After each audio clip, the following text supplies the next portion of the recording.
दिखाई दे रहा है लाल रंग का टमाटर लाइकोपीन, लाइकोपर्सिकॉन, लाइकोपीन वर्णक के कारण टमाटर का कैसा रंग होता है? लाल रंग होता है। उसके बाद में सोलेनेसी कुल है, मिर्च, बैंगन, आलू का भी कुल सोलेनेसी। गुणसूत्र संख्या 2n बराबर 24, जो कि मिर्च व बैंगन के अंदर भी होती है। उत्पत्ति स्थान दक्षिणी अमेरिका या पेरू। और उसके बाद में फल का प्रकार जो है बेरिया सरस। उसके अलावा टमाटर मिर्च में भी बेरिया सरस ही होता है। उसके अलावा ये एक प्रकार का फल वाली सब्जी है। ऐसे भी क्वेश्चन आता है निम्न में से फल वाली सब्जी है, तो टमाटर भी है, मिर्च भी है, बैंगन भी है, ये सभी कैसी हैं? फल वाली सब्जियां हैं। और इसे गरीब का संतरा कहते हैं, ताजी अवस्था में सलाद के रूप में। उसके अलावा जो परिरक्षित उत्पादों में सर्वोत्तम केचप व सॉस किसका बनाया जाता है? टमाटर का। और डिब्बा बंदी भी इसकी की जाती है, तो डिब्बा बंदी में पूर्णतः पके हुए लाल टमाटरों का प्रयोग किया जाता है। पूर्णतः पके हुए लाल टमाटरों का प्रयोग किया जाता है। कंपोजिशन की बात करें तो लगभग 94% इसमें जल पाया जाता है, 0.9% प्रोटीन पाई जाती है, 0.2% इसमें वसा और 3.6% इसमें कार्बोहाइड्रेट की मात्रा पाई जाती है। उसके बाद में कैल्शियम और फास्फोरस भी होते हैं। विटामिन ए इसमें अच्छी मात्रा में होता है क्योंकि पीला होता है। उसके अलावा कुछ खट्टापन होता है, तो विटामिन सी जो है 31 मिलीग्राम प्रति 100 ग्राम पल्प के अंदर। खट्टापन किसके कारण होता है दोस्तों? ध्यान रखना, मैलिक अम्ल और साइट्रिक अम्ल के कारण क्या होता है? इसका खट्टापन होता है। रक्तस्राव व पित्त को मिटाने में भी प्रभावी है। टमाटर का लाल रंग लाइकोपीन, पीलापन कैरोटीन के कारण और पाले के प्रति अति संवेदनशील है। डे न्यूट्रल प्लांट है, यानी दिवस निष्प्रभावी है। पुष्पन पर प्रकाश अवधि का कोई प्रभाव नहीं पड़ता है। स्वपरागित सेल्फ पॉलिनेटेड सब्जी है। उसके बाद में अनुकूलतम टेम्परेचर की बात करूं तो अमूमन 21 से 25-26 डिग्री सेल्सियस, और लाइकोपीन वर्णक बनने के लिए सबसे अनुकूलतम टेम्परेचर 21 से 23 डिग्री सेल्सियस। लाइकोपीन वर्णक बनना पूर्णतः बंद हो जाता है 30 डिग्री सेल्सियस टेम्परेचर पर। उसके बाद में बात करें मिट्टी की, बलुई दोमट से दोमट मृदाएं, जीवांश पदार्थ पर्याप्त मात्रा में होना चाहिए, जल निकास की उचित व्यवस्था होनी चाहिए और पीएच मान 6 से 7, यानी लगभग उदासीन प्रकृति अपन कह सकते हैं। और खरीफ फसल लेने हेतु जून महीने के अंदर, गर्मियों में फसल लेने हेतु दिसंबर जनवरी में, और सर्दी की फसल लेने हेतु सितंबर महीने में इसकी पौध का रोपण करना चाहिए नर्सरी के अंदर। उसके बाद में बीज दर का इंपॉर्टेंट क्वेश्चन पूछता है। सामान्यतः बीज दर 400 से 500 ग्राम, और संकर टमाटर की जो बीज दर है वो काम में लेते हैं 150 से 200 ग्राम प्रति हेक्टर। 1 हेक्टर की पौध तैयार करने के लिए जो क्षेत्रफल चाहिए वो चाहिए 100 से 125 वर्ग मीटर। 100 से 125 वर्ग मीटर को 0.01 से 0.0125 हेक्टर भी बोल सकते हैं, काम में लेते हैं। बीजोपचार FIR क्रम में करते हैं, और 5 से 7 सेंटीमीटर की दूरी पर नर्सरी के अंदर आप इसको कतारों में बोएं। 10 से 15 सेंटीमीटर जब इसकी ऊंचाई हो जाती है तो उसके पश्चात आप इसका क्या कर सकते हैं? स्थायी रोपण कर सकते हैं। R/P की बात करें या L/P की, सामान्य किस्मों में 45x45 यानी 1.5x1.5 फीट, और संकर किस्मों में 90x45 सेंटीमीटर आपसे दूरी रखते हैं। ये महत्वपूर्ण वैरायटियां जिसमें पूसा सदाबहार, मिर्च व ग्वार की काफी बार पूछ ली जाती है। उसके अलावा पूसा रूबी भी आप ध्यान रखें, पूसा रूबी इंपॉर्टेंट है। पूसा अर्ली ड्वार कंफ्यूज करने के लिए वैरायटियां पूछता है। अर्का विकास काफी प्रचलित है। पंजाब छुआरा काफी अच्छी वैरायटी है। अर्का सौरभ और पूसा गौरव वैरायटी भी इसकी इंपॉर्टेंट वैरायटियां हैं। उसके बाद में अंगूर लता, हिसार, ललित। बात करें खाद्य मुर्रक की, 20 से 25 टन जो है सड़ी हुई गोबर की खाद, 100 से 120 किलोग्राम नाइट्रोजन और 60 से 80 किलोग्राम जो फॉस्फोरस, उसके अलावा 60 किलोग्राम पोटास प्रति हेक्टर की दर से देते हैं। नाइट्रोजन की आधी मात्रा, फास्फोरस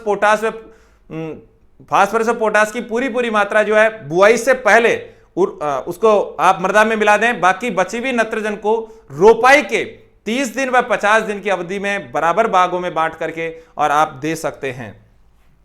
उसके बाद में स्टैकिंग की क्रिया, यानी इसके जो अनिर्धारित वृद्धि करने वाली जो वैरायटीज हैं उनको सारा देना क्या कहलाएगा? स्टैकिंग। और चिटकन की समस्या को रोकने के लिए बोरेक्स का छिड़काव करते हैं। बोरेक्स 0.3% यानी 3 ग्राम प्रति लीटर की दर से घोल बनाकर छिड़काव करें। उसके बाद में इसका प्रमुख इंसेक्ट या कीट है वो है फली छेदक या फ्रूट बोरर, यानी फल के अंदर छेद करने वाला। इसकी जो डिंबक या लार्वा अवस्था हानिकारक होती है। और दोस्तों इसके प्रभावी नियंत्रण हेतु मेलाथियोन 50 सीसी दवा का प्रयोग कर सकते हैं। उसके अलावा एनपीवी जो है इसके जैविक नियंत्रण हेतु काम में लेते हैं। उसके बाद में तेला या हरा तेला जिसको अपन कहें, हरा तेला, सफेद मक्खी, पर्णजीवी या थ्रिप्स, उसके अलावा मोइला, ये सभी सकिंग पेस्ट हैं, रस चूसक कीट हैं, रस चूसने का काम करते हैं पौधे की निचली पत्तियों की सतह पर बैठ करके। और इनके नियंत्रण हेतु अपन इंसेक्टिसाइड काम में लेते हैं, जैसे डाइमिथोएट 30 सीसी यानी रोगोर जिसे कहें, मेलाथियोन काम में ले सकते हैं, मिथाइल डिमेटोन काम में ले सकते हैं। कटवर्म जो है यानी कटवा कीट या कटवर्म यानी भूमि की सतह से काटने का काम करता है और इसके प्रभावी नियंत्रण हेतु आप पहले ही मृदा के अंदर मिथाइल पैराथियोन 2% चूर्ण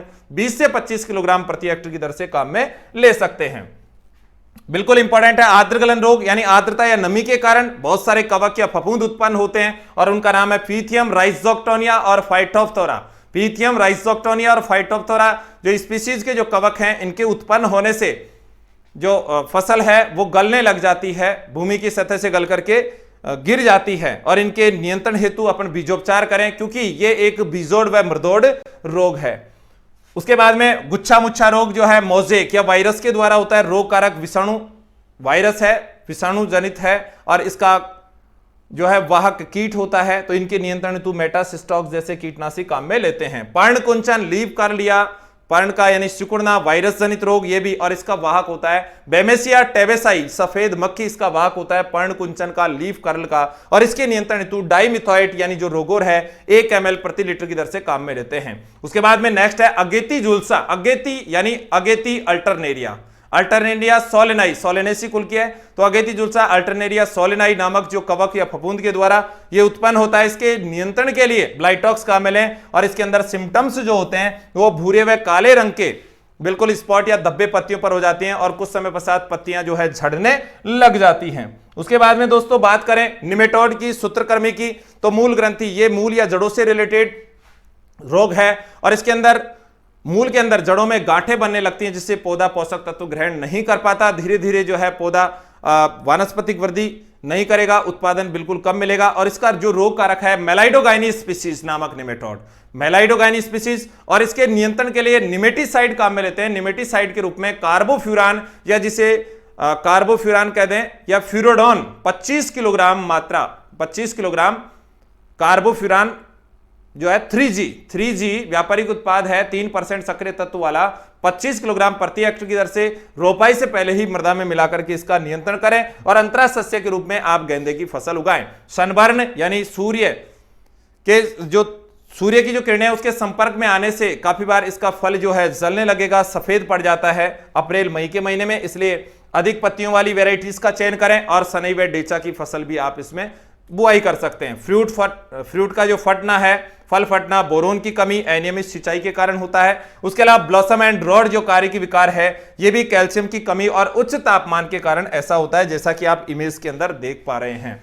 उसके बाद में दोस्तों बात करें कैट फेस। कैट मीन्स होता है बिल्ली और फेस मीन्स होता है चेहरा, यानी अनुपयुक्त जलवायु की दशाओं के अंदर जो इसका फल है वो आपस में जैसे दो फल आपस में जॉइंट से हो जाए और चेहरा बिल्ली के समान बना लें। उसके बाद में पफिनेस जो है कम या अधिक तापमान के कारण, जिससे अधिकांशतः अंदर का भाग क्या हो जाता है, रिक्त रह जाता है। उपज की बात करें तो 300 से 350 क्विंटल प्रति हेक्टेयर सामान्यतः औसतन उपज प्राप्त होती है। हाइब्रिड से 500 से 700 क्विंटल प्रति हेक्टेयर उपज प्राप्त होती है। तो बिल्कुल दोस्तों ये कुछ इंपॉर्टेंट बातें थी अपने वेजिटेबल से रिलेटेड, जिसमें काफी सारे जो है कॉमन टॉपिक हैं और इनका आगे वाली जो वेजिटेबल्स हैं उनमें भी लगने वाले कीट व रोग समान हैं, तो इसको बेहद टॉपिक को समझना बेहद जरूरी है।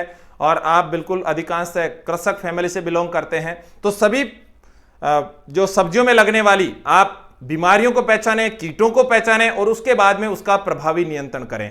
अंधाधुंध मात्रा में आप रसायनों का प्रयोग नहीं करें क्योंकि इससे पर्यावरण भी प्रदूषित होता है, मृदा भी प्रदूषित होती है और स्वास्थ्य को काफी हानि होती है। दोस्तों अपनी तैयारी को इसी प्रकार बरकरार बनाए रखें क्योंकि आंखों में नींद बहुत है, आंखों में नींद बहुत है पर सोना नहीं है, आंखों में नींद बहुत है पर सोना नहीं है, यही समय है कुछ कर गुजरने का, इसे खोना नहीं है। तो बिल्कुल दोस्तों अपनी तैयारी को और बेहतरीन बनाए रखें और बिल्कुल बीएनडी परिवार आपके लिए पूर्णतः समर्पित है। फिर पुनः मिलते हैं एक नए वीडियो के साथ, तब तक के लिए जय हिंद, जय भारत, जय बीएनडी।